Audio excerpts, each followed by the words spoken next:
May you have a blessed Ash Wednesday. It is a good year for Ash Wednesday. It's been a challenging last year for us, but it is a good reminder of our mortality.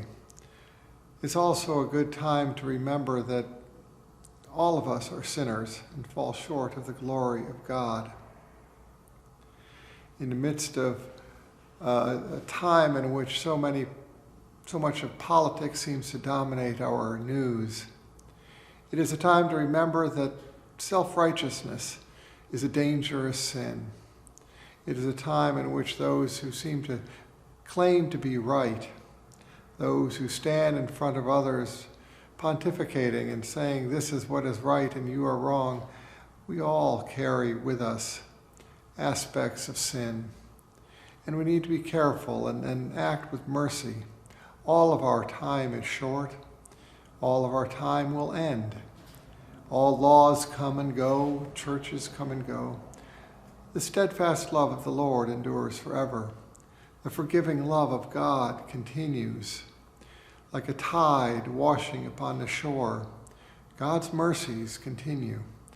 We and our great ideas, our great contributions, the great lasting effects of our life, they are but passing. We think so often what we do is so important.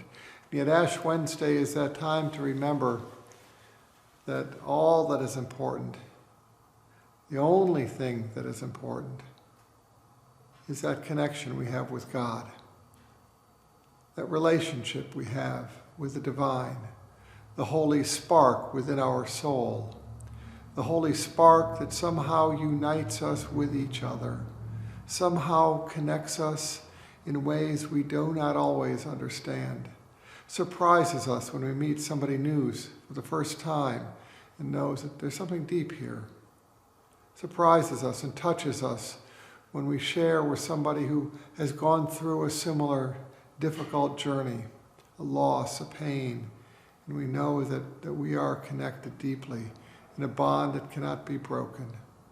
Those who go through the storms and crises, challenges that are deep, we in some way connect with a deeper and longer story. And Ash Wednesday is that place where we begin again with our wounds, with our losses, with those things that have been disappointments in our life. Here is a point where we begin on Ash Wednesday, not with our great triumphs, but with all the regrets that wake us in the middle of the night. This is the point in which we recall John Donne's great hymn, "Wilt thou forgive, O Lord, wilt thou forgive?" And the answer is always yes.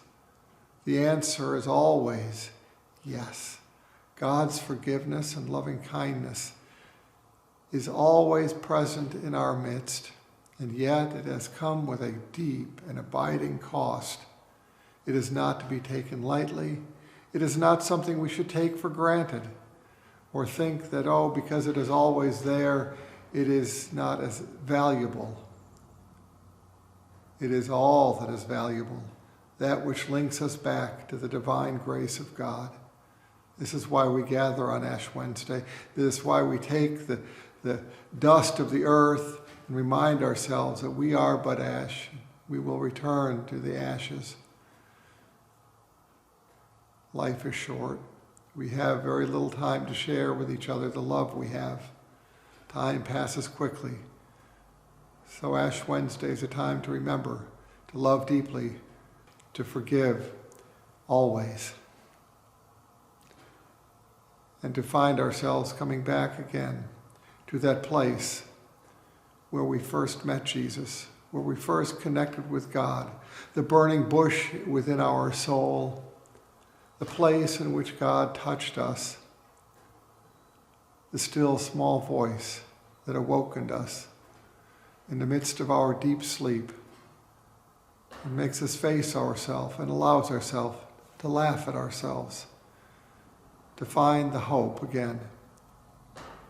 It gives us the strength to know that it is not in vain. In fact, all that we are and all that we have is of great value. as God reaches his arms around us on this Ash Wednesday to embrace us with a blessing for this upcoming Lent. Amen.